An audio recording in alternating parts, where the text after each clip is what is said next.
It's next week.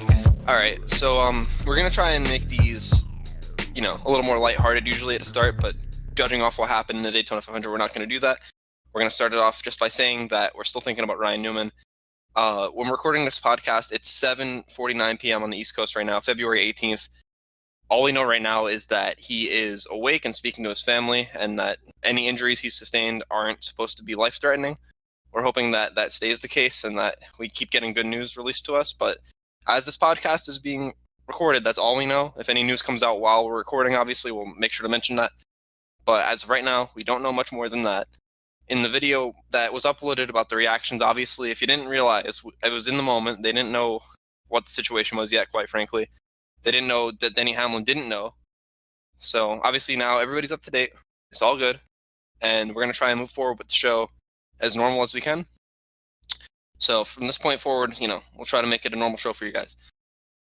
That being said, it's next week, and we're back. I'm Kyle.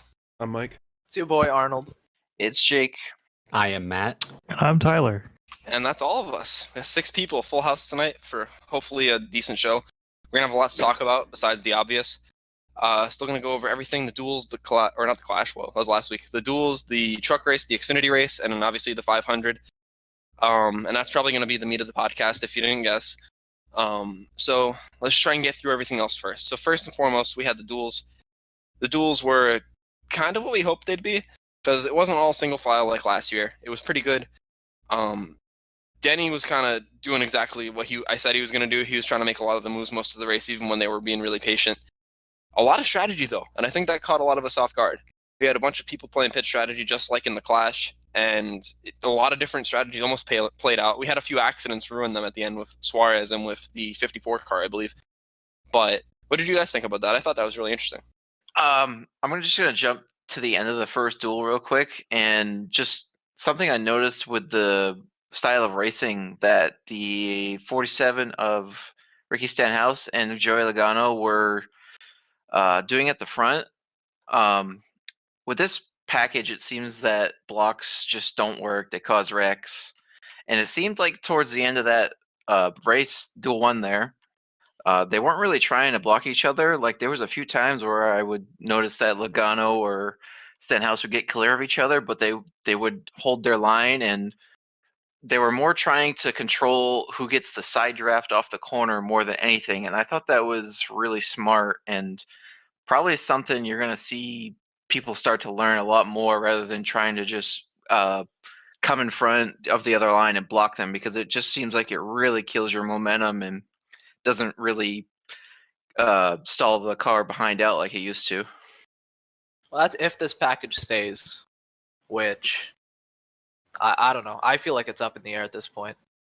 Yeah, with NASCAR's track record, obviously, with the way everything finished off in the 500, that it really could have happened with a lot of old super speedway packages as well as what we have right now. But NASCAR is very much known for knee-jerk reactions to stuff, and that's not to say that whatever they do is, a negative, or if they even do anything if it's a negative, because we did have something very serious happen. So it's just, at this point, all I'm saying is that it's kind of expected for NASCAR to do something in relation to what happened, but who knows what that'll be. I feel like they're going to do that pretty quickly, honestly. Like, just the amount of media attention on it. Like, a presidential candidate tweeted out about this thing happening. Like, they got a lot of eyeballs on what's going on right here. And knowing NASCAR's track record, I feel like something's definitely going to happen pretty soon. Really quick, just before we get ahead of ourselves here, obviously it's hard to connect, or hard to not connect, I should say, the duels and the 500. But one other thing that was really kind of, interesting to me was that the Chevys consistently had a different strategy all speed weeks. Even if you fast forward to the 500, they were kind of doing their own thing. And I really think they kind of finished 0 for 3. They messed up twice in the duels, and it didn't work either time. And then in the actual 500, if you think about the end of the race, there wasn't really anybody there. And yes, I realized that William Byron did win stage 2, but it took a lot of uphill battles from the Chevy camp to get anywhere close to that.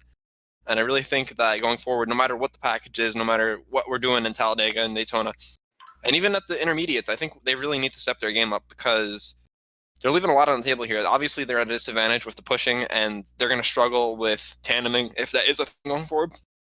But it's, kind of crazy that one of the most dominant teams and manufacturers at Super Speedways with Hendrick and all the other Chevy teams, they've really, really struggled. They haven't even really been a factor in most of the races. Well, yeah, they kept the pointy nose, eh?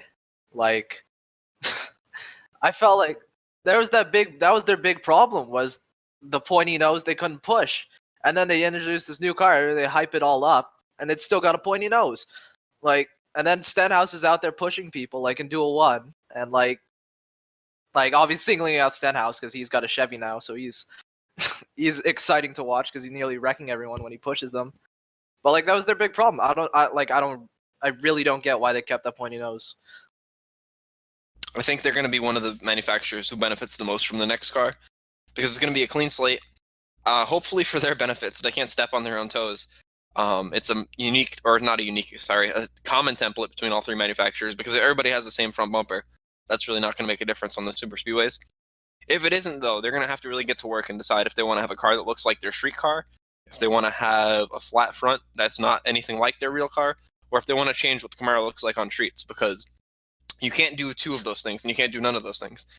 You have to choose something here, and I don't know. They're going to have an important decision to make because right now what they're doing isn't working. The teams have struggled everywhere, specifically at the super speedways, but even if you look elsewhere, it's really just Chase Elliott carrying the banner. So they have something to figure out here, and they have work to do. So anyways, Friday we had a truck race, if you didn't know. Quite a good race, in my opinion. We had a lot of things going on. Started off with a bang when 45 truck of Ty Majeski got flipped over in a very strange-looking crash. It felt like it took 20 seconds for the car to actually flip. But nonetheless, very, high possibility of that crash going wrong, too, given he was in the middle of the pack. Thankfully, it didn't. Thankfully, everybody got out okay. But obviously, it's very rare we see a car flip over, or in this case, a truck, very early in the race like that. It's usually always at the end. So that really caught me off guard. What did you guys think?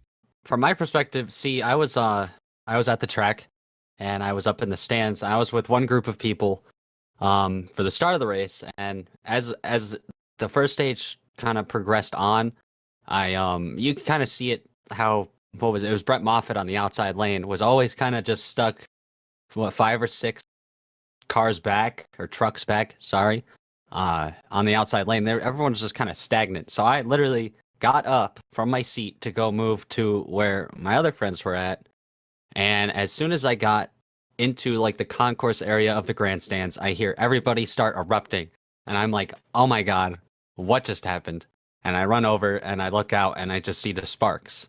And so once I saw the replay, I kind of just thought it was really stupid because, I got a lot of people in the trucks are younger guys that haven't done, especially super speedway racing a whole lot. But the cause of it was Todd Gilliland, who has done at least 2, maybe 3 super speedway races. He ran? I know he ran full season or full time last season. I can't remember about 2018. I don't think he was full time, but I think he at least ran one of the super speedway races. And he was the one to decide it's a good idea to slam draft somebody on the exit of the tri-oval when that is where, the vehicle is unloading a lot of weight. And it's already, kind of, the trucks are a little bit sketchy as it is. And he just decides, yep, I'm going to slam into him. And trucks start going everywhere, getting sideways, and we see Ty Majeski go upside down. And on top of that, NASCAR still has the Xfinity Series and the Truck Series have the no pushing rule, which, if they enforce that for that incident, that probably wouldn't happen because he was laying into him. And that's the worst place to lay into someone, is right there. But yet they'll penalize someone going down the backstretch, like 9th or 10th in line that gained a spot. It just doesn't make sense to not enforce it there when it causes a big wreck.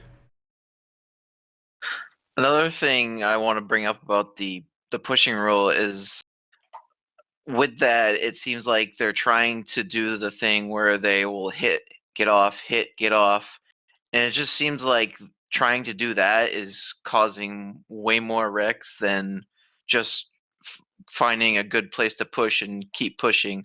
because you just keep getting hit and, get hit in the wrong spot. You're eventually going to get turned around.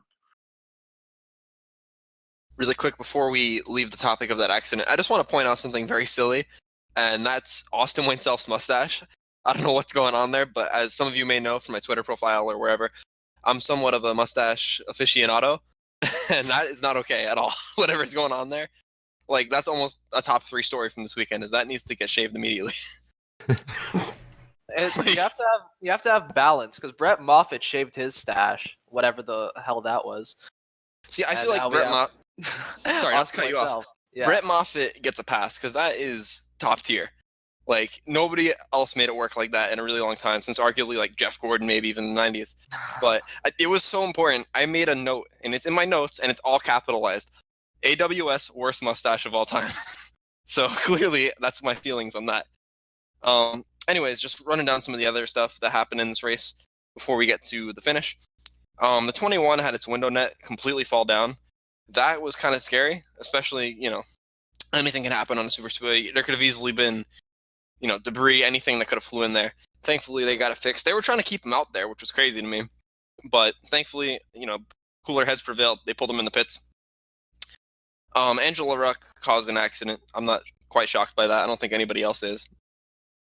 Hopefully she gets better at this, but to be fair, she was up front most of the day and didn't cause anything, but then caught herself in the middle of the 3 wide.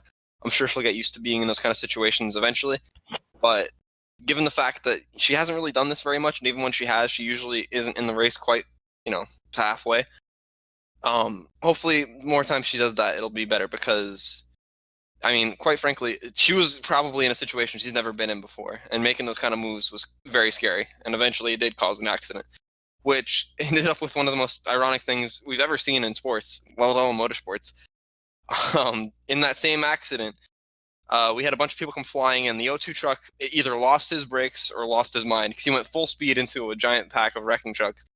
He clobbered somebody, and then, ironically enough, the FDNY truck hit him while he was on fire, which that's never going to happen. You couldn't do that if you tried, and somehow that managed to happen on Friday night. Yeah, this is a simulation, then it's really on par for that. But going towards the finish, I was impressed that they were able to go 3x3 like that and hold on for as long as they have. Because usually trucks, I don't really see trucks go 3x3 like the Cup Series that often, and they were holding it for a good while. But when that wreck happened, as you probably saw in the replays, when he was sucking up to the bumper of Ben Rhodes, his rear bumper sucked forward onto the front of his truck. So obviously he cracked the sides of the bumper from all the pushing. So that's mainly because of the crash, because they were doing fine up until that point. Something else I really noticed, especially towards the end of that race, is just looks like these trucks, for whatever reason this year, are so unstable. I don't know if it may be the drivers that aren't able to hold it as well as some of the other drivers in the past, or what, the way they're setting these trucks up. But there was just so many whoa moments in the last part of the race where you just felt like one wrong move, they were all gonna wreck. Yeah. That big wreck took out a majority of the contenders and left us with a really quite incredible finish. Obviously, Grant Finger and Jordan Anderson, going right down to the line, bouncing off one another. I don't blame either one of them for that. Obviously, it's hard to blame Jordan for anything. But Grant Finger doing what he did, I'm perfectly fine with. I saw some people quite upset with that on social media. And, it's hard to, really blame him for that. It's Daytona. It's the biggest race of the season. I understand it's a truck series, and it's not quite the same as winning the 500. But, if you're in that situation, you have to do whatever it takes, especially considering that winning that race puts you in the playoffs immediately. I don't see why people were so upset with him. I'm not really upset with what Grant did, but as someone who has watched these races for a lot of years and seeing what side draft does and the moves people make on last lap, I think that him trying to door slam the 3 truck almost lost him the race, because usually what happens when you start door slamming is you get stuck to the sides of each other and you don't really make any ground. And at that point, the 3 truck was already had a nose in front, so he was kind of lucky that he was still able to slide past him, even though most of the time you get stuck together when you start making contact like that. Nonetheless, though, I think that this race was very good, start to finish. There's a lot to really take from it and enjoy. So, it's really nice to actually end a super speedway race without everybody being upset with how the race went. Obviously, there was a little bit of controversy with how Grant won, like I said, but start to finish, I was very entertained by this race. Excuse me.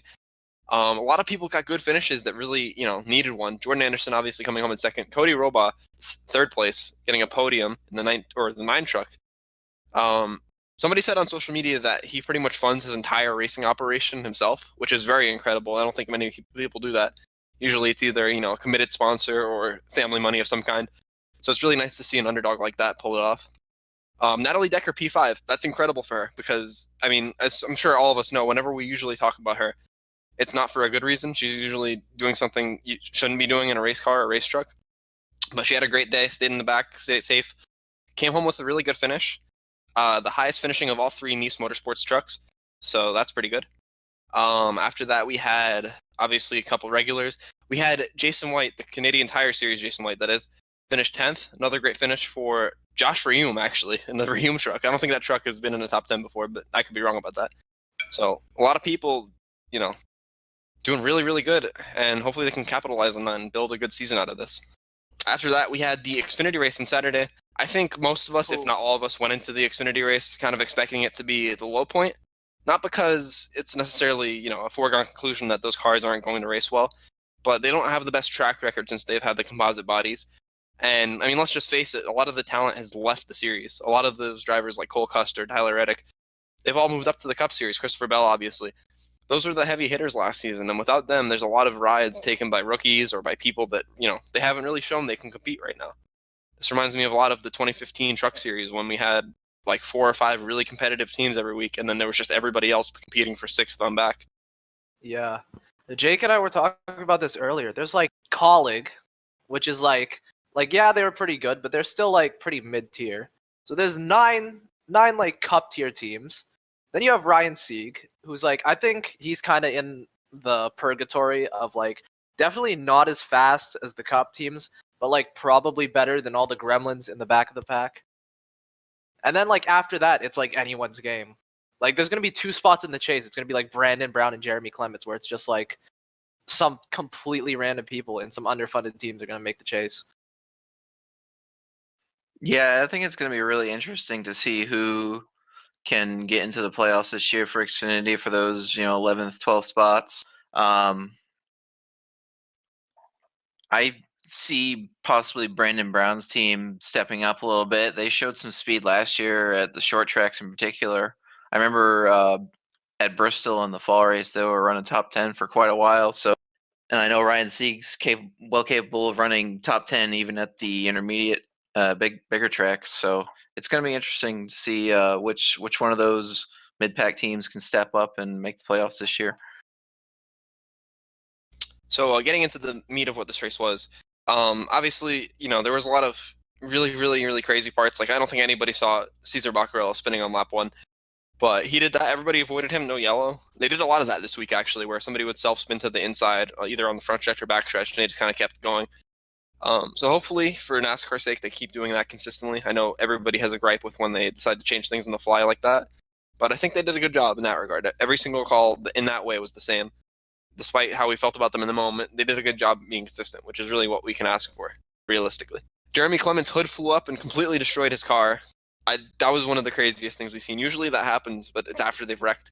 So either they didn't put a hood pin on, or something of that nature. Maybe there was just air getting in through the wheel wells, but for whatever reason, the hood just flew up and destroyed the hood completely. It dented the roof in a little bit. Other than that, a couple crazy moments when Annette spun, for example. Annette spun right in the middle of a huge pack, and everybody avoided him. That's probably some of the best wreck avoidance we've seen. He was literally in the middle line, self-spun right down to the apron, and the only people that wrecked were people that weren't even in that pack. It was Austin Hill just kind of clearing himself, trying to avoid the wreck and taking out himself, and who was that? It was the 08 car. Who was in that this week? That was Joe Joe Graff Graff. Jr. Joe Graff Jr. Yeah, so their seasons didn't go off to a great start. Really not Joe Graff's fault at all, but definitely a crazy moment. Annette went on to race perfectly fine after that. I think the other 2 were both out of the race after that accident. There was another huge wreck when Riley Herbst, I guess, thought he was clear, went down to the bottom coming to a stage finish, and destroyed himself, Myatt Snyder, and the 25 all in one swoop. That was not the smartest thing, but I think that was probably more of a spotter deal. He probably got told he was clear or didn't get told anything at all. And you're going to the end of a stage, Yeah, that's what you have to do. You have to go for those points. I think that's part of the reason why actually 2 days after that, in the duels, or in the 500, I should say, there weren't really anybody pushing the limits to get those stage points. I think everybody stayed moderately calm, which definitely proved to be good for most of the field. Yeah, and the most disappointing part of that accident was that Myatt Snyder was involved in it and taken out in it. I mean, from just watching the wreck happen, like at face value, it didn't look like it was so bad for his car in general, but a lot of, the internals and stuff got damaged from it. And like we saw at the start of the race, I mean, obviously he got the pole, so everybody knew he had a fast car, and it's an RCR car, so it's not, a big shock or anything like that.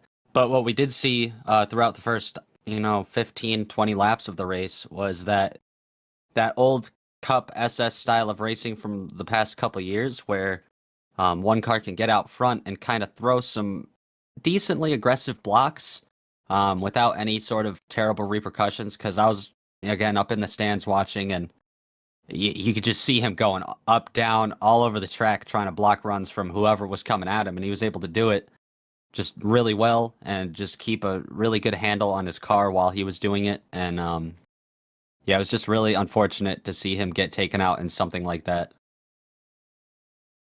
So just to fast forward from that a little bit, we had a lull period where there was a lot of strategy playing out, a lot of people on different pits strategies, and it really spaced the field out. We had a group of essentially what was going to be 5 cars that were going to be battling it out for the win.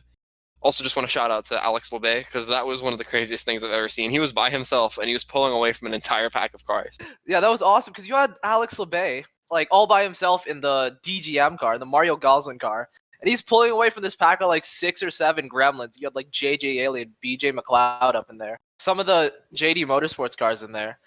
Now, there was, like, 7 cars. You had Alex Labay pulling away. You had Ryan Sieg catch it, like, by himself. And then the most exciting part of that race, honestly, was when the lead pack was catching that that pack, and I thought they were gonna block him, honestly, because Matt, you were down there in the pits and you were getting rained on, right? I was up in the stands getting rained on. You were in the stands getting rained on, so like there was a potentiality for rain, and they were racing for it. Like that, positions were changing in that pack like crazy. Like BJ McLeod was leading that pack, and then he went down to like 7th. It was crazy. And that led to one of the craziest things I've ever seen with that one crash with Justin Allgaier and the 51 car. So the 99 car lost either a left rear or right rear tire, judging by the spin. And he's just losing it in front of them. And Jeremy Clements and his spotter and his team, they were on it. They were slowing down. And the 7 team and 11 team just didn't know at all. They went full steam right into the accident. Justin Haley somehow squeaks through. Justin Allgaier does not. He clobbers the back of the 51, ends his day. I don't think I've ever seen anything like that, because just the speed differential. They were going almost full speed while those guys were probably down to like 90, trying to avoid that wreck. Yeah, that was really, really odd to see live, because I remember all of a sudden they cut to, I think it was Allgaier's car, like coming towards pit road with a completely obliterated hood. And then you look at the replay, and it honestly looks like something you see out of like iRacing when you're doing A-Fixed or whatever. And there's cars spinning, and like people just don't use brakes. And I've had that exact same thing happen in B-Fixed. Like 3 times this week. Yeah, so like during the Daytona week iRacing, like, I had this stuff happen so many times. It was just really funny to watch the onboard 11s. They just slice through the slow cars, and then you see the 7 just plow into the 51 like that. It almost makes me think their spotter wasn't on the ball there or what, but I know when you're driving from iRacing and stuff, when you're driving in the banking, the A-pillar and roof kind of you have like a blind spot there where the A-pillar and the roof is. You can't see all the way around the corner. So, and where they were in relation to that spin out, I could see where they wouldn't see it themselves until it was almost too late. But I can't explain why their spotter wouldn't see it and be telling them to slow down. Either way, you have to see the smoke screen. Like, he didn't even slow down. Well, that's the thing, too, is like there wasn't very much smoke. He did blow a tire, and he was like turning left, right, trying to get it slowed down, and eventually just lost it. Those guys just saw it coming up ahead. That's why they were so slow by comparison. I'm assuming that Allgaier and Haley spotter were trying to see what they can make happen with maybe some other spotters, maybe get that second group packed up together better so they could try and run down the leaders. But you had to have think they were occupied somehow because they had no idea. If you go to the onboard camera from Allgaier's car, he's full throttle until about 2 seconds before he hits the 51. And I realize they're going fast and they cover a lot of ground in a short period of time. But there were like 3 seconds where they were slowing down ahead of him and they were just full steam running him down. And that's really what made that so spectacular to look at. So move on from there. That led to a restart where they immediately wiped out almost the whole field. Chase Briscoe went to block high. That caused a little bit of a checkup, and eventually Austin Cindric gave a little bit of a bad bump. Pretty much every dominant car was involved in that in some way, shape, or form, whether it be the 98 kind of being involved in the start or all the rest of them that ended up with damage after that. That made the ending really, really, really, really predictable, in my opinion, because once you saw that Noah Gragson kind of made it through that accident without any damage, I think we all kind of knew, okay, it's either going to be him or the 98. Because if those guys were fast enough to have that huge lead before, you can't realistically think any of these slower cars in that other pack are going to pass them. Put some respect on Timmy Hill's name. That's true. Actually, let me give a call to Timmy Hill, because Timmy Hill was one of those teams that really had a lot of speed the whole day. And I don't think any of us expected that. They did come out with a, I believe, third place finish, right? Yep. Third place. Yeah, definitely a hard-earned finish for them. They brought a lot of speed to Daytona, both there and in the Cup Series, because they obviously raced in on Sunday, or for Sunday. So, very impressive by them. But at the end, let's face it, whoever got that lead at the end was gone. And that's exactly how it played out. Noah Gragson got way out ahead. Nobody really had a good chance at running him down. And that was just the end of the race until they wrecked on the last lap. Just to touch on Timmy Hill one more time. I noticed next week for Vegas in the Xfinity Series, he's entered in the Hattori car. So is he? Another good run possibly for him next week. And he's also entered in his truck for Las Vegas. I believe he's going for truck points this year and for his own team. So it's a shame he can't take advantage of that third place finish. But, hopefully he'll have some good runs in the truck series this year. The team itself could certainly use the third place finish after the L2 penalty that was handed out to them this weekend. Shout out Sebastian, free my man. Yeah, free Sebastian. He didn't do nothing. 100% did not do nothing. From what we understand, their team had nothing to do with that penalty. I choose to believe him on his word because he's been very truthful about that kind of thing in the past. So that's very unfortunate. Yet again, Carl Long's team gets caught up in something that they really didn't mean to do. Always him. But really quick, I just want to go back to one quick thing. I think you mentioned that he's in the Hattori car. I actually don't think that's a Hattori car. Because if you guys remember the last season, that team had an agreement where it was MBM some weeks, so they had points when Austin Hill would show up. I think that deal is still in place, so it's probably still going to be an MBM vehicle. Oh, it's one of those. Listed as an 18 Toyota, so probably not. Yes, it's. So that being said, though, he's made a lot with what little they have already. And I know Timmy Hill's a good race car driver. He might not be able to win a title in that thing, obviously, but I think at a lot of tracks where the driver skill is going to prevail, he'll be able to do something really solid with it. And I think Daytona just showcased that. When we go to a lot of the short tracks later in the spring, we might see more of the same there. This was a Timmy Hill weekend. Like, if there was any race that Timmy Hill was going to be good at, it was going to be that Xfinity race. Yeah, it was really something. And I mean, he wasn't the only, less funded team, or only guy on a less funded team, I should say, to come out of the Xfinity race with a good finish because, he got third. We had Brandon Brown's team in the 68 get seventh. Ray Black Jr. in the SS Greenlight car gets eighth. Ryan Sieg's not really considered in the less funded camp anymore at this point, but Alex LeBay even still got a top 10 out of it. JG Yaley in the Jimmy Means 52 car got 12th, which is that's pretty big for that team. And then beyond that, BJ McLeod gets a 13th for JD Motorsports. Vinny Miller gets a 14th place for BJ McLeod. Vinny Miller gets a 14th place for BJ McLeod's team. And then even the Mike Harmon cars got 15th and 16th. So it's it was kind of odd, and it definitely did help that, a couple of the Joe Gibbs cars got wrecked out. Austin Cindric, Brett Moffitt. I mean, our Motorsports car isn't spectacular, but Brett Moffitt was making it happen. But we had, him, Mike Snyder, and and then a couple of the JR Motorsports cars were also taken out. So it just kind of opened the door for them to get solid finishes and start the year off well. And they definitely took advantage of it, especially for that 68 team of Brandon Brown. It's not the biggest thing in the world for them, but it's pretty big. That's a good way to start the season. Coming to the finish, there was that wreck down the back with Michael Annett hitting the wall and getting up in the air. And they waited until coming off of 4 to throw the caution, which that's very reminiscent of what they did in the July race in Xfinity a few years ago, which people immediately started outraging at that. But looking back at that, there was 2 factors to that. In hindsight, Annett saying that was one of the hardest hits he's taken. To be fair, it didn't look that bad at first glance. And to be fair, it was obvious, especially with this package in Xfinity and the no pushing rule, that Gragson had that in the bag anyway. If it was Cup and that happened, as we saw in the 500, which we'll get to in a little bit, that distance is definitely able to be passed from that point in the track, but it was really a moot point for Xfinity in that finish. Yeah, I think they did the right thing for this situation. I don't want NASCAR to put themselves in a box with thinking they have to let every race back and have to throw the caution every time. Make it situation like if there was a good race going on, like a side by side to the line, I think maybe they would have let it go. But since it was, there was no chance of anyone making a pass in the top 3, they just, put it out. Because there was really no point of keeping it green at that point. Well, nonetheless, definitely an impressive win for Noah Gragson, his first ever Xfinity win.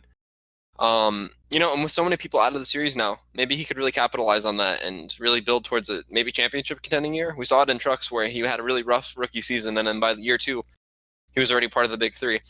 Maybe he can do more of that in the Xfinity series and prove that that 9 team is definitely not out of the title contention.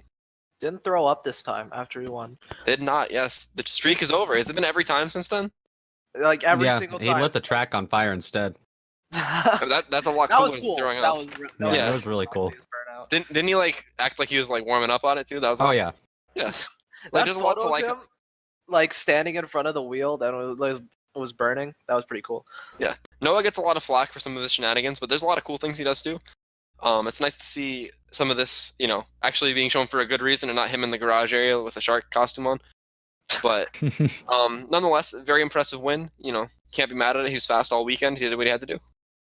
I think it's going to be a very interesting year and a big year for Gragson, to be honest, because we all know at the end of the year Johnson is retiring from the 48, and Gragson's name, has been bounced around as a possible replacement to go in the 48. And I think, depending, I think That's a spicy opinion. Well, it is a little bit. I mean, I don't think it'll happen. I think there'll probably be, maybe somebody else. I don't know who yet. But I mean, I know his name's been thrown around. I think he's got to show out for sure in the 9 car this season. Oh yeah, he'd have to do a lot, especially with the field the way it is. He'd need to be winning a lot. But does he actually though? Because think about it. What's his actual competition for that ride right now? Let's just really think about all the names here. There's a lot of contracts running out at the end of this year. That is true, and I feel like there's guys like Larson that are maybe in consideration. There's probably other people in the junior motorsports camp, like maybe even Allgaier if they wanted to just see what he could do in a good ride again. But you have to think all right, there's factors at play here. Justin Allgaier's been in Cup. He's been around for a while. I don't think Hendrick's going to want to pick somebody they're going to have to replace again pretty soon. Hendrick's also not going to pick Kyle Larson because Kyle Larson's not going to stop dirt racing, and Rick Hendrick will not like that. Exactly. So that almost takes them both out of the equation right off the bat. There are a lot of other free agents, as you said, but if Noah starts showing signs of promise, why wouldn't you take the chance on him? The whole reason that 48 team is good is because they took a chance on Jimmy Johnson in the first place. He was not great in Xfinity, if you don't remember, and he didn't do any truck racing. He was essentially an unknown.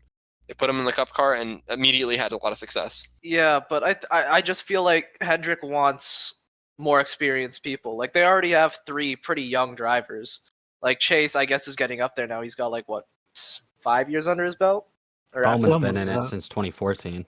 Well, yeah, but Bowman's relatively low competitive Cup experience in that sense. Well, that's what I'm trying to say though. Is whenever they rebuild this team, they've done it before, obviously, and they always try to go for people that are the same age. You aren't going to want to rebuild 3 of your teams now and then have another one kind of holding you back later on.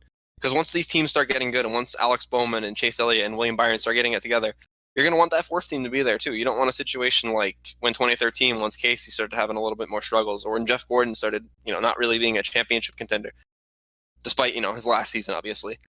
There were a lot of years where he struggled. I don't think Hendrick wants to be in that situation again. I think they want 4 teams battling for the title at once. They want to kind of replicate that mid-2000s Roush success where they had all of their teams in the playoffs.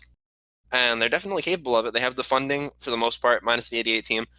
They have, obviously, the talent. They have a group of 4 really good drivers right now.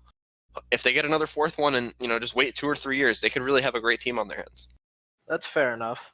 One of the spicier takes, honestly, that I've heard was Brad Keselowski. Like, hear me out. Because Brad is clearly tired of Joey after what we saw in the shootout. And I don't think he was too happy with what he did in the 500 either. So, where does Brad go? His contract's running out at the end of the season. Miller's not even sponsoring him anymore. Miller's sponsoring him for 1 race. Why not go to Hendrick? Take a chance. I think he'd go to his couch first. What makes you say that, Matt? Honest, because even when they talked about doing this high drag, drafty package for everywhere, he was talking about wanting to be done at that point too. So I imagine with an entirely new car coming in, there's going to be a point this year where I would bet that he's going to be the one testing it, or at least someone that he trusts enough to get intel from to know what's going to be up with it next year. And I mean, between him and Clint Boyer, those are the 2 people that are on the free agent list that I kind of would expect almost to just be done. You don't think that he trusts Joey? Because Joey was one of the first people to test the car. If not, actually, no, he was the first person to test the car. So he should have a decent idea of where they're going already. Yeah, but does that mean that he likes it? Well, no, but yeah, I think we would have heard something by now, Brad Keselowski isn't exactly the most quiet person when it comes to topics he's very passionate about. Usually it's racing related, sometimes it isn't. But it wouldn't surprise me if he didn't like the car, he probably would have tweeted at least. I feel like since we haven't seen that, either he's keeping things quiet for sponsor reasons or because it doesn't really matter to him. And we've seen all the other drivers come out in support of this, like Austin Dillon, Joey Logano. They both talked about how this is an improvement from what they have now because of how easy the cars are now at the bigger tracks. And, despite how you feel about them, they're all race car drivers. They all think they're good at what they do. They all want the same things from the car. To some extent. They want them all to be competitive and challenging to drive. And if we've already gotten 2 very, very positive reviews, even though they're works in progress, I think that's a lot to take in. And I think that once Brad does get his opportunity to drive the car, that's probably when he'll make his final decision with that. But I think it's kind of, not likely yet. Let's put it that way. Because he would have said something in some way, shape, or form if he was strongly opinionated on this, to me. Maybe he's just waiting for the opportunity to actually drive it himself. Because, he is very opinionated, but he's usually opinionated on things that have either happened to him or that he's done and stuff like that. So, like you said, we'll see. But that's just my opinion. I don't think if he's not staying at Penske, I don't think he's staying in the Cup Series at least, or even driving a NASCAR. Because he was with Hendrick first, and I was going for, I don't know, including the JR Motorsports stuff. He kind of did some races in 2007, and then went 8 and 9, and then he was at Penske in 2010. So we're working on his 11th year driving for Roger Penske, and I don't know. That's just how I feel about it. I don't think that he's gonna stick around much longer as it is. Well, now that we've kind of transitioned into the Cup Series anyway, let's just start off with the 500. Definitely started off on a low note. I'm sure nobody was happy to see the rain. We had, so many viewers. If you looked at what the early ratings were, a lot of people were there to watch race in person, even more watching it on TV. A lot to be happy about in that regard. Hopefully that helps influence, some new TV coverage because, let's face it, Fox has been doing an awful job lately. I think the vast majority of people who are here and who watch this podcast would agree that whatever producer they have that's running that show right now is just doing a really, really terrible job. Commentary is being held on by a thread by Mike Joy. Mike Joy is doing everything he can to make that a decent broadcast. And I feel so bad for him because just look what he's got. He's got Jeff Gordon making noises. Who I mean, Jeff Gordon's trying. Let's not knock Jeff Gordon too much because he's trying to do a good job, but he's clearly in a role that he's not cut out for. I think that's very fair to say. You look at all the people that are on the NBC broadcast, the drivers. You have Jeff Burton, Dale Jr. You have Steve Letarte, who's a crew chief. I think it's fair to say all 4 people, including Rick Allen, on the NBC broadcast are better than Jeff Gordon in the booth. And now Jeff Gordon is 50% of that broadcast because Darrell Waltrip's gone. So that's half the people that are talking are not the best at talking. And then if you look at the production value, they have the ticker that nobody likes still on the left side of the screen. You have terrible camera cuts. You have shady tactics on social media to get clicks with the Ryan Newman wreck that we're going to get into later. I would be very happy to see somebody else take the reins. And ratings being good like that, hopefully will make that happen. Or at the very least, just make Fox, like, kick their ass into gear and care again, because, like, damn, dude. I remember, obviously not, like, at the time remember, but I remember always looking back as I got older to races in 2001 when Fox showed up. Like, they were on it. They were on the ball every week, even transitioning into, like, 2003 and on when I started watching. Like, even when the race would get put on FX or whatever channel, like, it was good. You can go back now and watch it, and it was great. And across Fox and TNT and NBC, and I think that's all the channels that it was on throughout the early 2000s. And correct me if I'm wrong, but I think that's it. And between all 3 of them, it was fantastic. Year-round, great broadcast, great little, like, segments and little things that they did just to kind of keep interest going, because obviously the racing back then it's obviously different than what we have this year and last year, and even, throughout the entirety of the Gen 6 or Gen 5 or whatever. There would still be dull points in the race, but at those moments they'd have something to give you to keep you interested. They'd go through, like, some little story about this guy, or go over the crew on this other car, and just have little things to spruce it up, especially in the pre-race. And they don't have that anymore. They have the credit ones to watch. Give them some credit. Oh, that's a joke. Sponsors. Oh Sponsors do like sponsor noise. By the way, sponsor us. Anyways. Which, looping back to the presentation part, I wasn't really surprised, honestly, after the truck and the Xfinity both had the same, basic, bland ticker. But, like, Fox had the Super Bowl this year, and Fox in years past, even like this season, had the same, like, 2-block color Arial font, like, presentation or ticker for their football stuff. And then they come out in the Super Bowl and they have these whole new graphics, really, really flashy, like when somebody would score a touchdown, and, like, they would have stats kept on the sides of the scoreboard during the game, and they've even used it now for the XFL. And you would think, wouldn't have to roll it out for trucks or Xfinity or everybody. I was thinking that maybe, it's a big race. I think their 20th season now they're doing NASCAR on Fox. No, you believe that? No. No, I was hoping. It's like, man, it's your 20th season. Come on now with, like... You can hope, but, like, NASCAR and Fox, Fox don't care does anymore. not care enough. They do not care enough. It's a Like, far fetch from the way it used to be in the early 2000s. Man, it's just bland. They had Vince Welsh out there. Like, I get why he took his job, but man, tell Vince Welsh to go home. His voice is so jacked up. I felt bad trying to listen to him. Dude just needed some water, bro. He was like, like DW during the one Bristol race. Oh, You can't tell me that Vince Welch didn't drink 2 bottles of just pure gravel before the race. Because he sounded like he was just going to pass out. A bowl of grape nut cereal before the broadcast. Oh my god.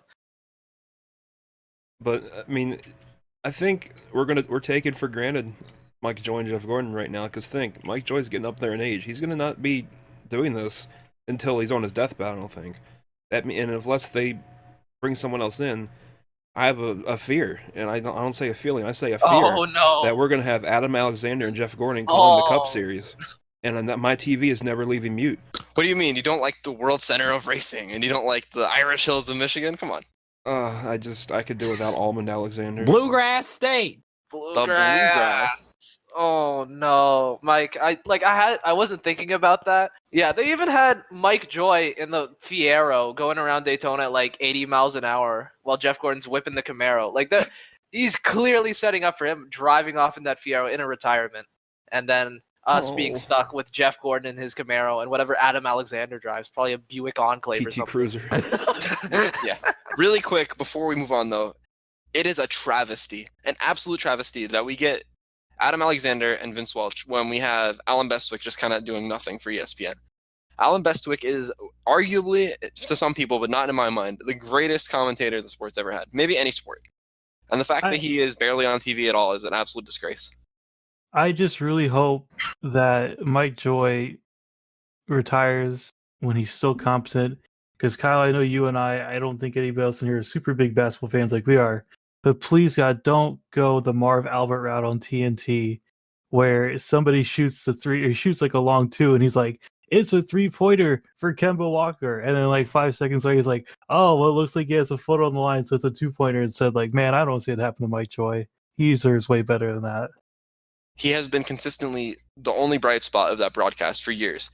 Even when, it was getting kind of bad with Darrell Waltrip, he was the only thing holding it together. And he's still doing a great job. And I really don't want to see that change because for 20 years now, he's been doing incredible with this company. When he was on CBS, he was doing great. I don't want that to change. I don't want to remember him as anything less than X. He's been doing so good. Essentially now, do you realize the weight that must be on that man's shoulders every single Sunday? He's carrying the entire broadcast, yeah. Yeah. I mean, hasn't he mentioned on Twitter before that, or someone mentioned him on Twitter saying about how they call the finish? And I might be remembering this wrong. I'm pretty sure he was low-key complaining about how he's trying to call the finish over Jeff Gordon and Darrell Waltrip making noises. Yeah, if you want to hear screams, go watch Mike's videos about the reactions. If you want to hear a race get called, listen By the to way, before anyone asks, that's going to be out within a few days. Yeah, full race reactions, not just the finish. Okay, so we've been talking a lot about the race without talking about the race. So let's just get into it. Obviously you had a whole day rain delay. That was terrible. We didn't like that. Nobody liked that. But I mean, Monday ended up being a great day. The weather was great the whole time through the race. I would have rathered it start a lot earlier, as I'm sure a lot of you felt. But I mean, nonetheless, the weather was great the entire time. Yeah, just going to add to that, the start time thing. I don't know when we're gonna learn that it rains in the afternoon in Florida, but you go back and look at all the races from the early, the 90s, 80s, early 2000s.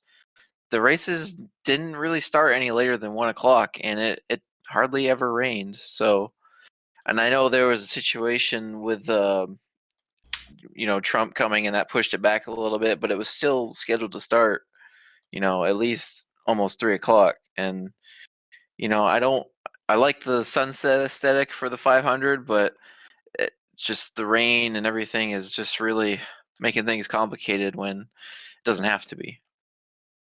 Yeah, and when they were during the rain delay, they brought him in the first time right before they tried to throw the green from what I coined the term as a bastard shower, because they just pop up. They're about a mile wide.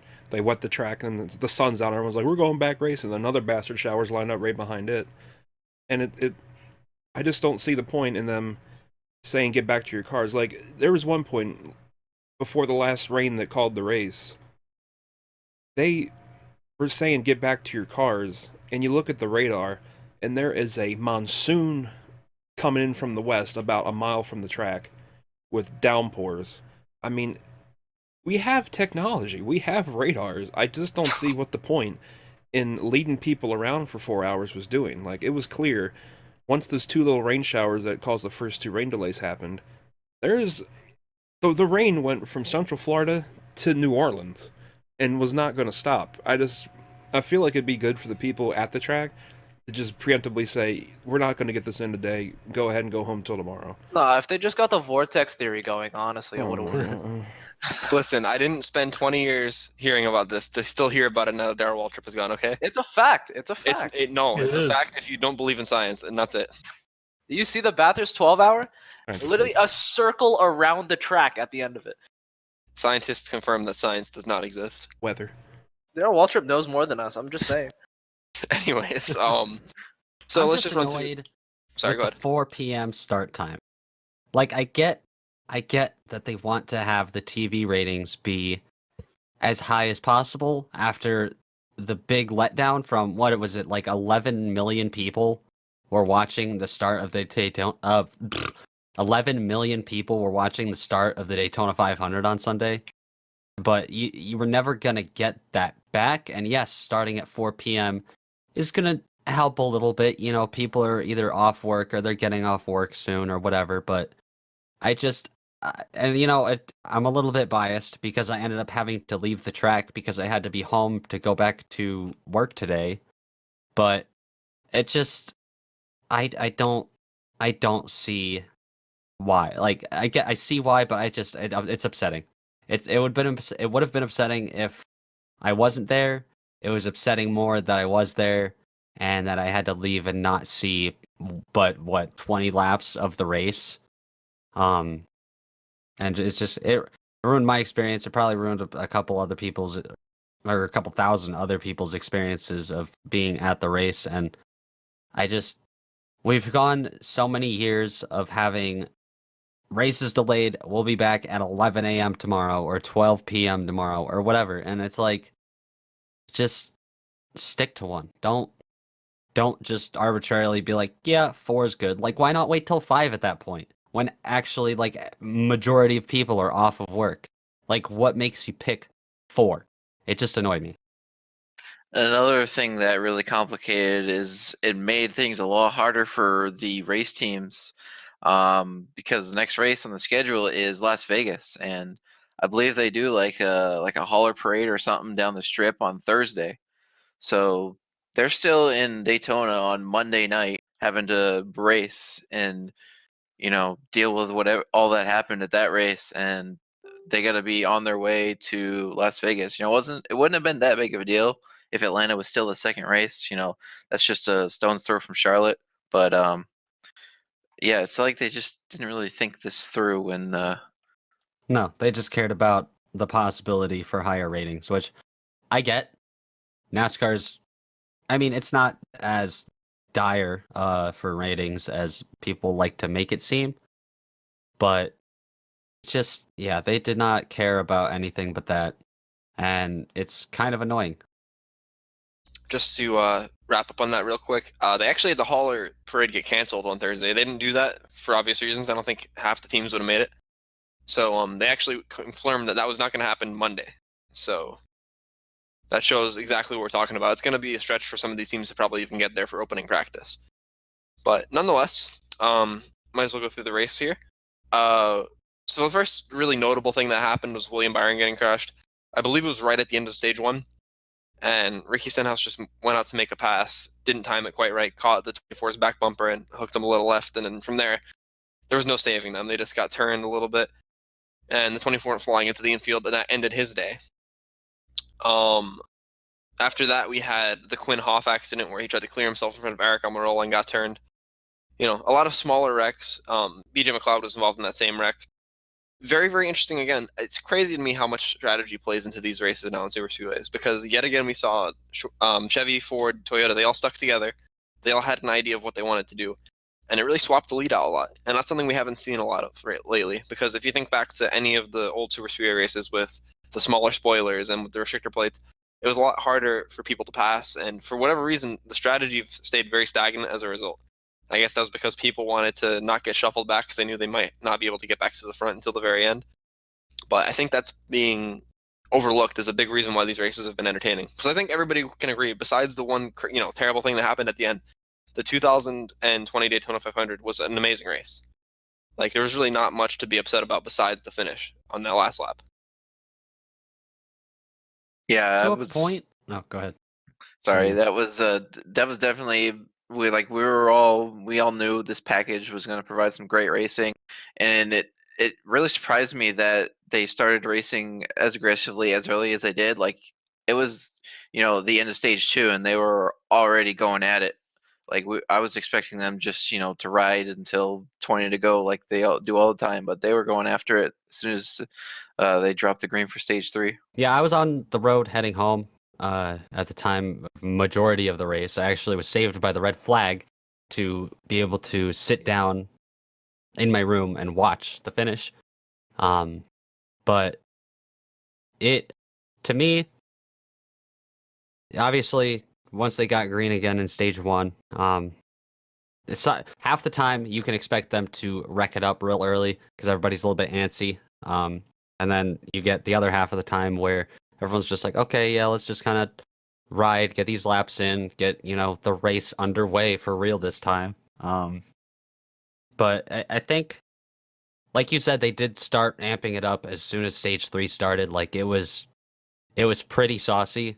And that did kind of shock me because with this package, unlike with what they used to be running from like 2013 to the Daytona 500 last year, you can actually sit there and wait. You can wait until even the last lap or the last 2 laps to decide to do something because the cars race in such a way with a big 9-inch spoiler and a 550 horsepower tapered spacer engine you can make runs happen. You can make something happen as long as you have somebody with you or even by yourself like Denny Hamlin was doing, especially in the Clash or in the Duel or whatever, or earlier in the 500 even. You can do that. You can wait and wait and wait and then decide you want to do something. But I don't know. It just kind of makes super speedway races feel like more of a lottery now. Like, obviously it feels better to watch what we have now versus what we had the last couple of years because people can actively do something about their own race and make up spots, even go for the win. Like, it's not like Brian Scott at Talladega in 2016 where he's trying to like back up, get a run, just can't make anything happen, and we see single file to the line.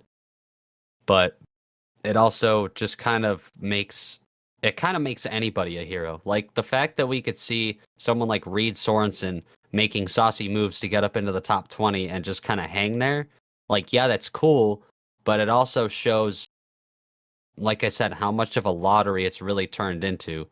Because even with the early 2000s leading up even into the Gen 6 era, even throughout 2-car tandems, you'd see, cars and drivers that seemed to know more what they were doing, or cars and teams at least, getting the wins and getting the better finishes and what have you. But now it's like it's just, I don't know. The crash at the end doesn't help my stance on it, but I kind of just wish we could get back to drivers having a chance and not just having to accept their fate with 3 to go, but having that chance through their ability to drive and their team's ability to set up the car and, being able to perform well at a super speedway because of them and not because anybody has an equal chance. Obviously, it's great to have an equalizer, but super speedways were an equalizer to begin with. It didn't make everybody a hero. And it's just something that I've been thinking about even since like fall Talladega last year, because you could see it even at the track. Like, cars are just slamming into each other at this point. Like, you get such a big run, and you get like Ross Chastain's run that he had down the inside last night. Like, they never showed a speed of what he was doing, but it was definitely at least like 207, 208 miles an hour. And it's kind of ridiculous. You don't need to be going that fast. Yes, it's cool to see, but obviously the repercussions of it are not worth it. You can have just as good of a race going 180 to 190 miles an hour like we used to see. And obviously we can't just have the tracks be worn out like they used to be also to make it more handling oriented, but you can, I don't know. It goes back to what we said way earlier on the podcast about if NASCAR is going to do anything about this package. I just hope if they do, they go in that direction and not the direction of let's just slow them down and not worry about their ability to race. Because it's like I said, nice to have the ability for them to race, and it's an interesting race to watch at this point now. It's just not worth the repercussions. Yeah, Matt hit on a lot of good points there. One in particular is when they repaved these racetracks, especially Daytona in particular in 2011, when they repaved that track, they took every little bump, every little crack, every swell that track had, and just smoothed it right over. And unfortunately, that took almost all the character out of the track, because towards the late 2000s, a couple of the last COT races at Daytona, 20, 30 in a run, it would almost look like they were racing at Michigan or something. Like they were having to manhandle those cars, and the races were way more about driver skill and car setup than just a lottery like it tends to be now.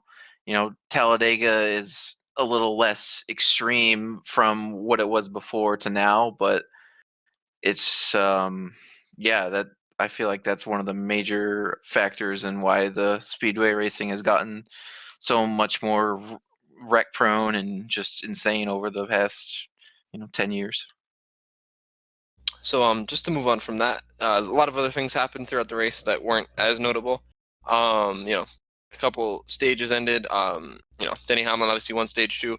The next real thing that kind of made me upset was the yellow line rule penalty for Ricky Stenhouse. I really don't think he could have done anything about that, and that really kind of that could have derailed his whole, did derail his whole day, because he really never recovered and got spun out in the pit sequence, which also they didn't throw a caution for. But like I said earlier, that was a consistent call. I don't blame them for that, but still, that yellow line decision really, really messed them up. Yeah, it's just it kind of got overshadowed and forgotten about with how the race ended, but that was just more fuel to the fire of get rid of the yellow line rule, because Jeff Gordon made a good point where they are consistent, as in they usually don't let you get away with it unless someone's literally shoving you down there like Johnny Sauter did. But you could tell that he got blocked. He kind of got sent down there. Wasn't really something he tried to do maliciously or intentionally. And then Ryan Blaney gave him no chance to give him a spot back when he fell back through the field. So he was kind of just, SOL there. It's really disappointing, especially after what we saw going from Fall Talladega 2008, where Regan Smith was almost, no, not almost, he was very clearly forced below the yellow line and got his win stripped from him. And we went from that to Spring Talladega in 2009, where Brad Keselowski's like, you know what? I'm not even going to chance it. I'm going to sit my car right here. And as Carl comes across my nose, screw it. He's going to get turned. And we'll just see what happens. And after that, I had felt like, okay, maybe they'll do something about this, because that's just dangerous. At that point, you are making a fake boundary where a driver in the split-second moment has to make a decision whether he's going to, be lenient on whoever's trying to block them or not. We're at the point where they're always going to say no, except for instances like what Ricky Stenhouse did. He's like, okay, yeah, I'm not going to turn this guy right now because it's not even close to the end of the race. I'm going to try and give him a break and just kind of keep going with my race. And NASCAR says, no, penalty. And this is what you get because you did something wrong. And it's like, did he really do something wrong? No. He did get visibly, basically forced below there. Obviously, he didn't get shoved down there, but he was forced in a little bit of a different way. Like, he either decided to go down there or he turned Ryan Blaney and maybe, who knows, caused a huge crash. That was the decision he had to make. And to me, and I think to a lot of you, he made the correct decision to just go down there and try not to cause the crash. But at this rate, it makes no sense to continue to have the yellow line rule when it's very clear that NASCAR does not care about people wrecking each other and just destroying cars on a regular basis. They pretty much encourage it at this point. They want you to cause huge crashes. They just don't want you to do it in this one specific, minute way for whatever reason they came up with when they created the rule. Yeah, I think especially in a week like this where we're going to hear nothing but safety concerns for obvious reasons, and the rest of them are all justified. But I think it's incredibly ignorant that they're going to say all of that while we still have a rule that gives the drivers the decision to either A, be penalized, or B, cause a massive wreck that could potentially hurt somebody. Because had Ricky Stenhouse not gone below the yellow line, that would have been an accident. Had Regan Smith not gone below the yellow line in 2008, that would have been a huge wreck. Brad Keselowski didn't, and that caused a huge wreck. That injured fans. That didn't even injure the drivers. That injured people that paid money to go see the race. You know, it's incredible that it hasn't happened more often because that is the worst rule that NASCAR has. That's probably the worst rule in sports. It literally puts everybody in a box where you can say, okay, I can either ruin my race that I've been working all day for, or I can send this other guy into the grandstands. And then, you know, if everybody's okay, good. But if not, I'm still going to win the race. And that's ridiculous that their hands are tied that way.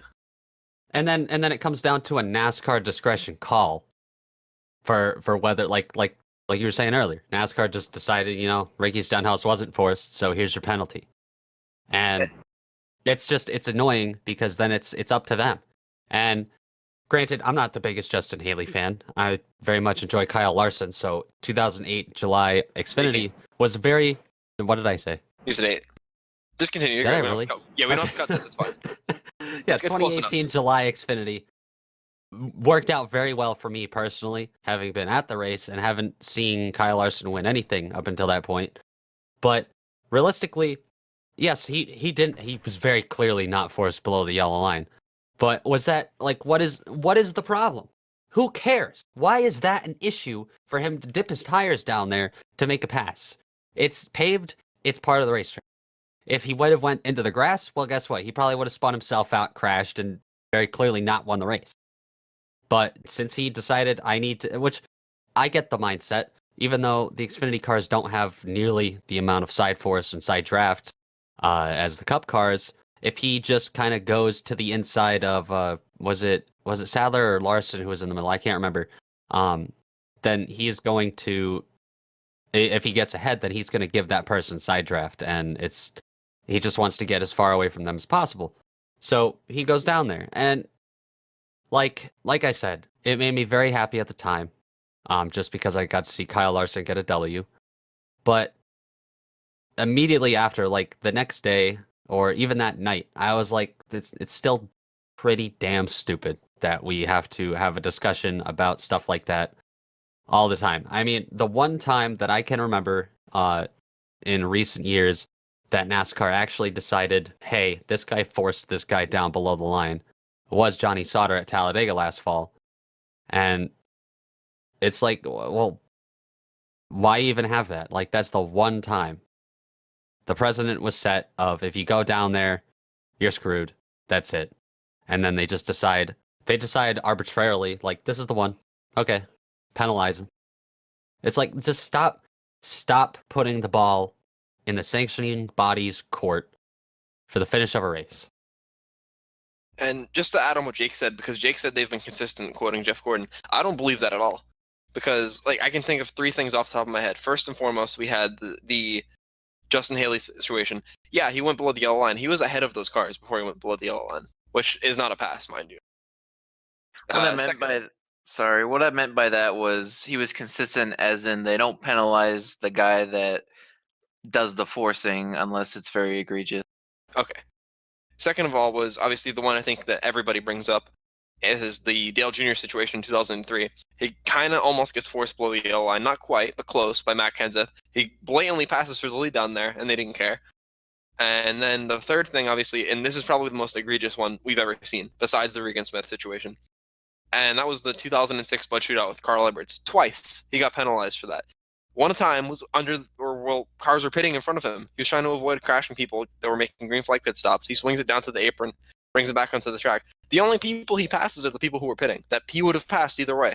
Being below the yellow line or not, doesn't matter. He would have passed them because they were pitting. He wasn't.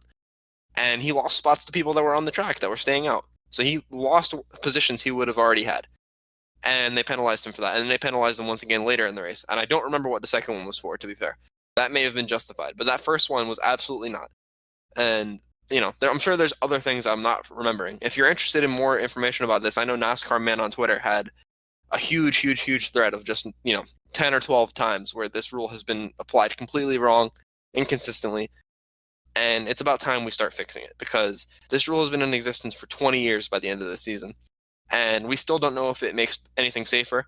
I would argue that statistically it makes things a lot less safe, and they don't even look into it. They don't even consider changing that. There's been pushback from drivers. There's been pushback for even people like Dale Jr., who have about as much of a say as any regular driver can have, and they just don't care. They just keep the broken rule and hope that people will just get over it, and we're not going to get over it because it's dumb and it's going to get somebody really hurt one day. I mean, you could argue that it did today or yesterday, because Ryan Blaney could have went to the inside if he was allowed to. Well, I don't want to say that because I mean, who knows what he really would have done? Who knows if Newman would even block down there? I don't want to lump that in, but I think nonetheless, it's going to be a little bit of a learning curve if they did ever get rid of the rule. I think the first 2 or 3 races on a super speedway might be chaotic because somebody's going to be that guy and somebody's going to block somebody to the grass on the backstretch of Daytona. And that's something we're going to have to live with because this is a group of drivers that has now grown up and learned to race in a world where that's not legal.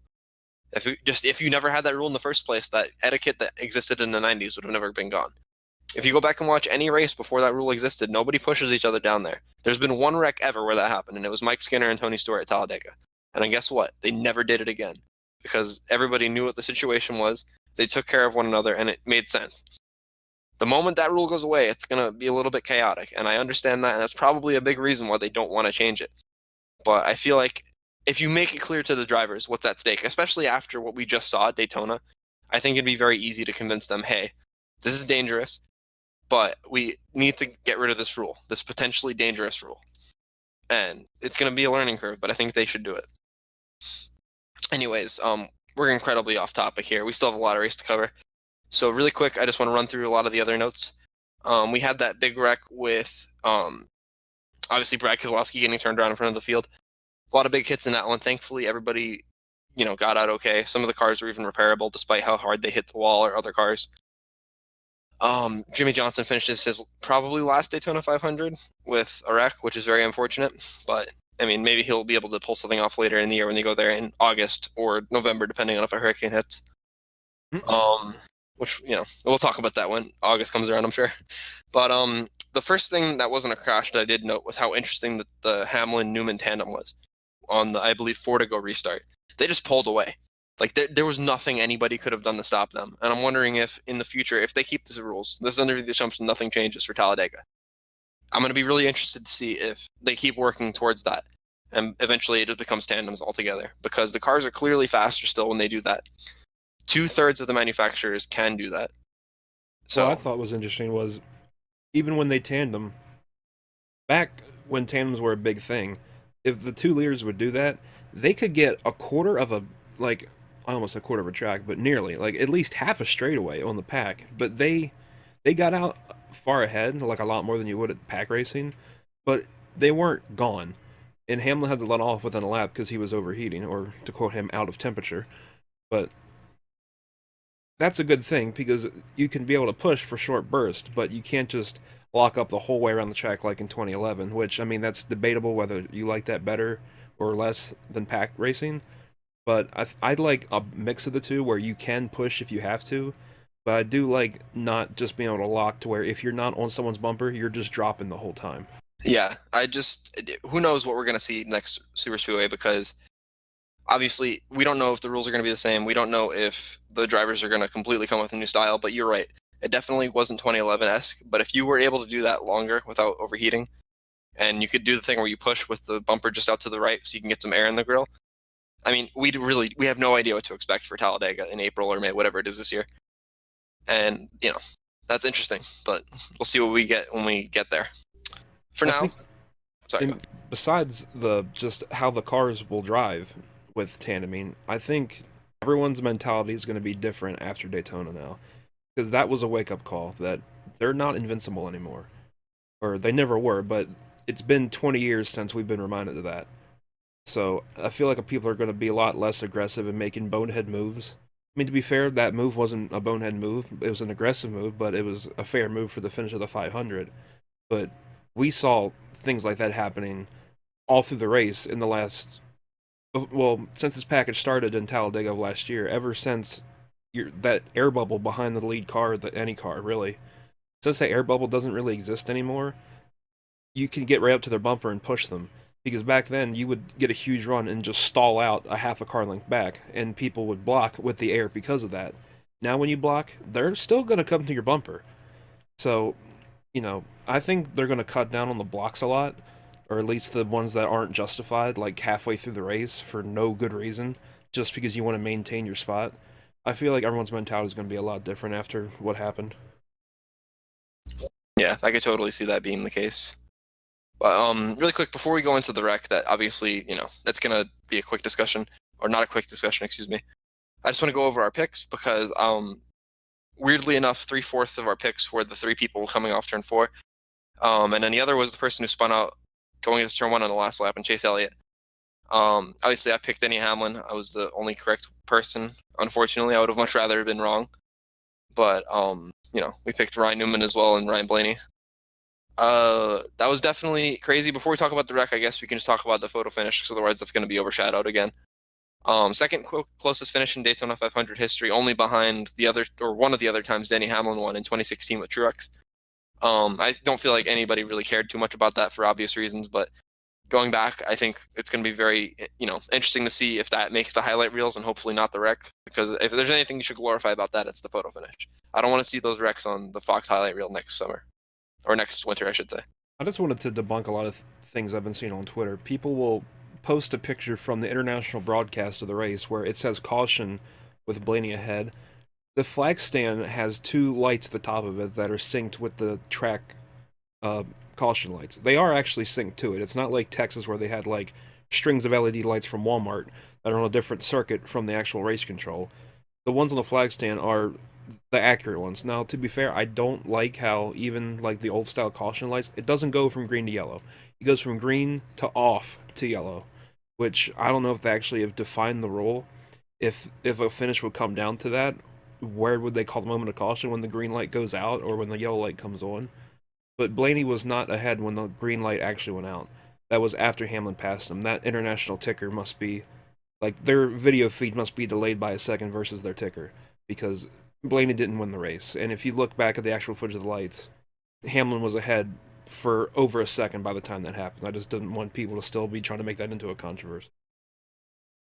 And then, obviously, before that, but also after that, we saw the terrible Ryan Newman crash where he got turned into the outside wall and then got ran over by the 32, who, by the way, didn't do anything wrong. I don't want to make that perfectly clear. I think everybody's on the same page. But, you see smoke. It's, the last lap of the Daytona 500. You really don't know what's going on. He's not going to slam the brakes if he doesn't see where the 6th car is going. And he did try to make an evasive move. It didn't work. He ended up sending the 6th car back flying through the air, of course, which was terrifying. But it's hard to assess blame here. You can't blame Blaney because he's trying to win the race. And I believe completely what he said in his post-race interview. Because if you look at it, he's pushing the 6th car as best as he can forward for like 2 seconds before he gets hooked. I don't think he was trying to pass him. I don't think he was trying to do anything more than just ensure that a Ford won the race.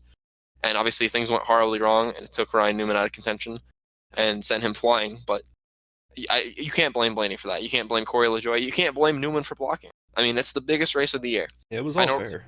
Yeah, Ryan Newman has won one before, but that's not going to stop him from winning a second one. Ryan Blaney's never won it before.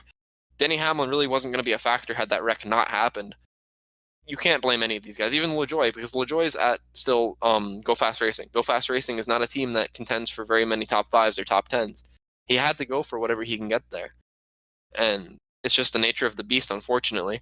Maybe, hopefully, we can do something to keep the cars a little bit slower, like you guys have been saying, to prevent something like that.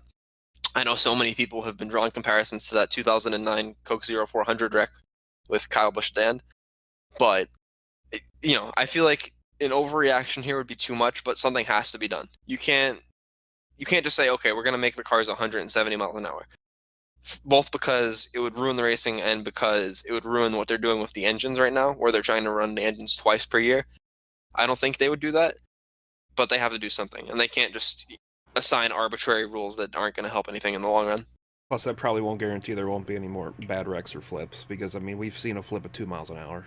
That's just my 2 cents. Yeah, it doesn't come down to preventing it. It comes down to limiting it, and I think we can do a little bit better in that regard. One thing I want to touch on with the comparison to the Kyle Busch crash in 2009 is there's so many other factors other than the speed of the cars that people don't seem to be talking about very much. The first one, which I think is the biggest difference, is Ryan Newman hit a safer barrier, whereas Kyle Busch hit a concrete wall. And while the safe barrier is great at absorbing impacts, it can also ricochet you back harder, and that's exactly what it kind of did right there. It acted like a bit more of a springboard. And another thing is that I don't know how many people actually know this, but the Gen 6 is 250 pounds lighter than the Gen 5 car was. So that will play a factor as well. And, that was also old Daytona. They're going to be going a little slower anyway, regardless of what their plate package is. And the cars are going to be set up better to, go over all the swells and the bumps and the tracks. So those cars aren't going to be as, sealed off and set up for speed as the cars currently are. And I also think they also the NASCAR man tweet gave a comparison of the speeds, but that is kind of misleading because it showed the average lap speed. But with all the shuffling around they were doing off of turn 4 in the Newman crash, I think it's pretty safe to say they weren't going close to 200 miles an hour. I think it's probably closer to 190 to 195, but even still, having the cars go a little slower, I don't think that's going to hurt anything.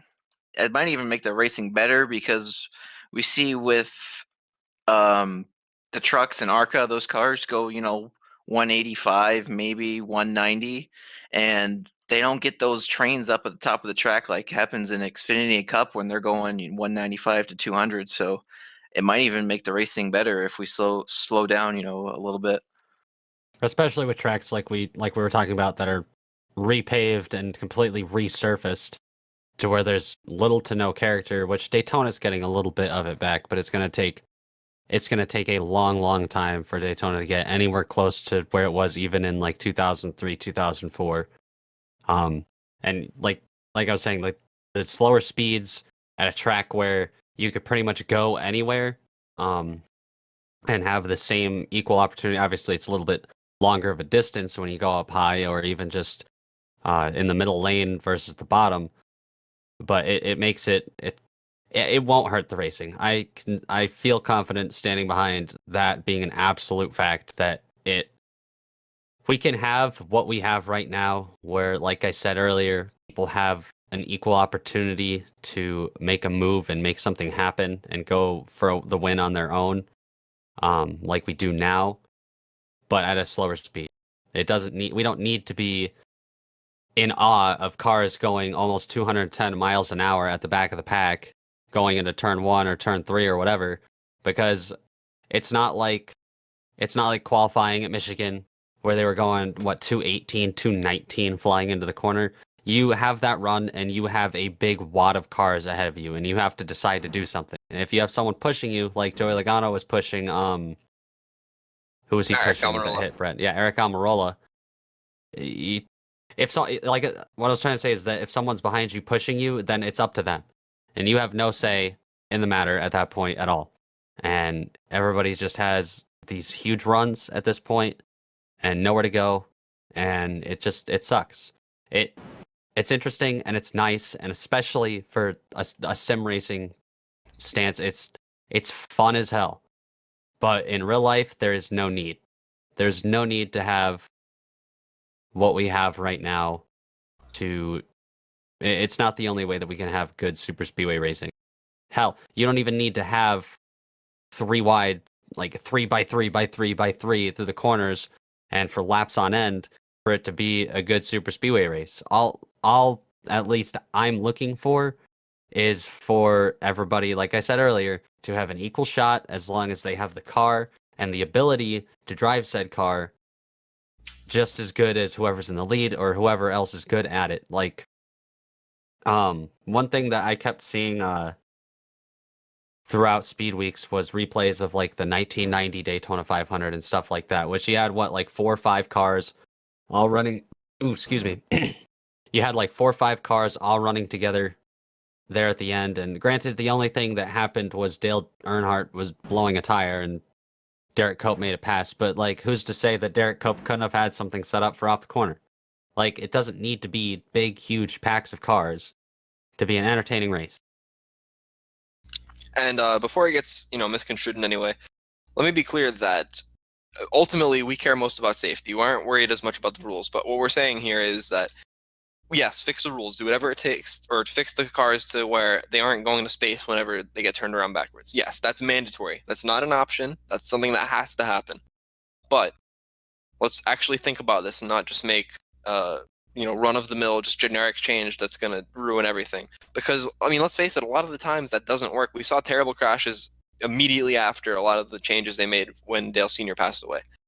And I think it's not about how many changes you make, it's about the efficiency of what those changes are and how much you actually fix. Because, we've seen it time and time again where they just shoehorn a rule change in, whether it's for safety or for some other arbitrary reason. And they never accomplish what they want. Or if they do, it's very, very minimal positive effects, and it comes with 25 negatives that we now have to fix. Another thing I really want NASCAR to just shut up about is their takeoff speed nonsense. Like, they said something about how their takeoff speed or whatever is 230.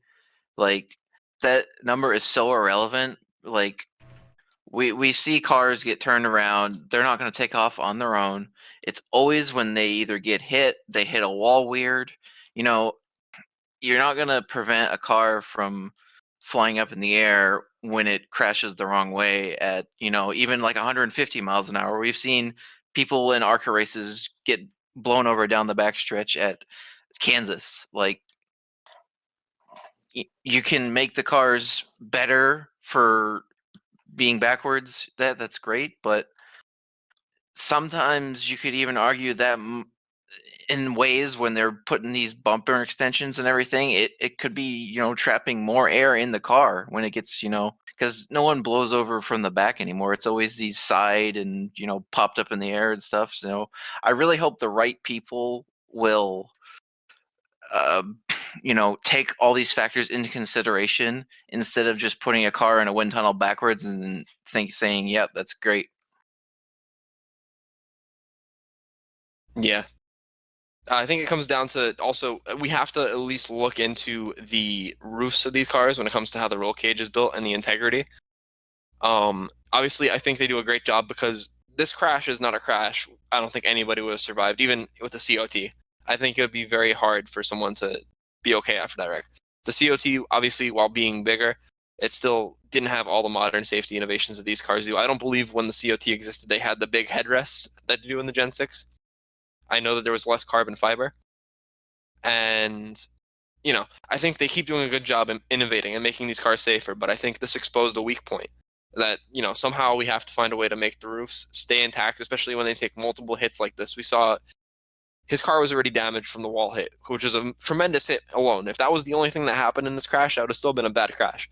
But then it obviously got in the air, landed on the window that the driver's side is on. Then it got hit there by a car going 210, probably, well, not 210, that's an exaggeration, maybe 205 at most. Goes back up into the air 10 feet and comes back down yet again on the driver's window. We need to do something to make sure that those parts can hold up, because the most sickening thing I think we saw, and this isn't just me, being a random observer, no pun intended, looking at how this went. There are people who are in the sport, people that, are certified and know what they're doing, that saw those replays and just acknowledged how badly those bent around the car and about how badly pretty much the capsule Ryan Newman was in was just folded around by the rest of the car surrounding it. And while it's good that it held up in any way, shape, or form, we need to do a better job making sure it doesn't close in on the drivers like that, because, without speculation, I'm sure that wasn't good, even if it didn't hurt anything here. What I thought was extra scary was when they, on the broadcast, when they had showing Newman sitting upside down and then Denny taking out his window net and celebrating, the roll bar above the window, if you look at the car head on, the greenhouse is obviously narrower than the sides of the car, so that bar isn't on the left side of their head, it's right above their head. So, that has, if that gives at all, it's dangerous. So, I don't know if there's a way to reinforce that, or if it'd be better to, because when the COT came out, they moved the driver away from the door. but is it possible to maybe move them even further, possibly to the center? Then you worry about how can they get in and out, because you don't want to take away any roll bars in the roof in order for them to be able to get in and out. But I feel like having their head so close to that roll bar to where if there's any intrusion from a wall or a car, they're right there against it. Now, because, even if you do all these measures to try to stop flips, flips can happen. And what's important to realize is that when Ryan got hit on his roof, he might have been going 160 by that point, and LaJoie was probably going 190. That's a 30-mile-an-hour difference. And what that means is if he was sitting still on the track and someone hit him at 30 miles an hour, it would have been the same impact. So, even if we say slow the cars down, that needs to be addressed in case there's a wreck somewhere and someone gets hit in that same spot. Because even if it's a slower speed, it's the speed difference that makes the impact while they're moving forward. Yeah, and I think I really wish we would focus more on these cars being able to withstand these impacts rather than just trying to prevent them from getting in the air, because flips are going to happen. It's part of racing. It's great to try to prevent them, but I think it's more important to focus on ways we can better protect the driver in situations where the greenhouse of the car is vulnerable. Maybe moving them closer to the center can be a good thing. I don't know this for sure, but I think the next gen car actually does have the driver closer to the center. I might be wrong, but I thought that was one of the new features. But anyway, there's a lot that can be learned from this crash that hopefully can be applied to the next gen car. Yeah, for all I criticize NASCAR, safety innovations are really never one of them. I think since 2001, they've consistently done a really good job making strides towards that. I'm never going to put them down. I think the leadership in NASCAR right now has always been a step ahead. But I think that Monday, really showed us that there's a weak point on these cars. There might be two. For all we know, the roofs are just as weak as the bottom of the cars, the floor. I don't know if that's true. I'm not somebody that builds these old cages. I'm not an engineer. I'm not an architect. I'm in no way, shape, or form qualified to tell you if they're perfect or if they're not.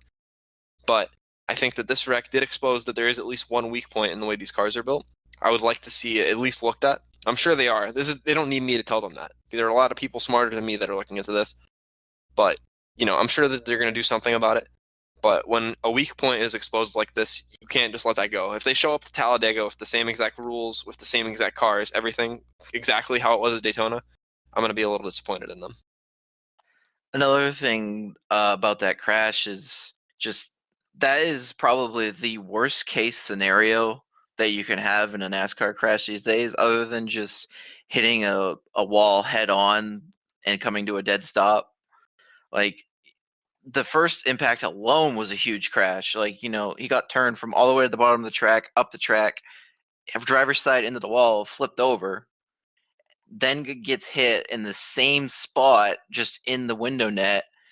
And on top of that, after he flies through the air, just lands on the area of the car where he got hit, slid down the track another, 3 football fields. Like, the fact that he's still alive after all that, I know we've been maybe criticizing the design of the cars a little bit, but that's a huge,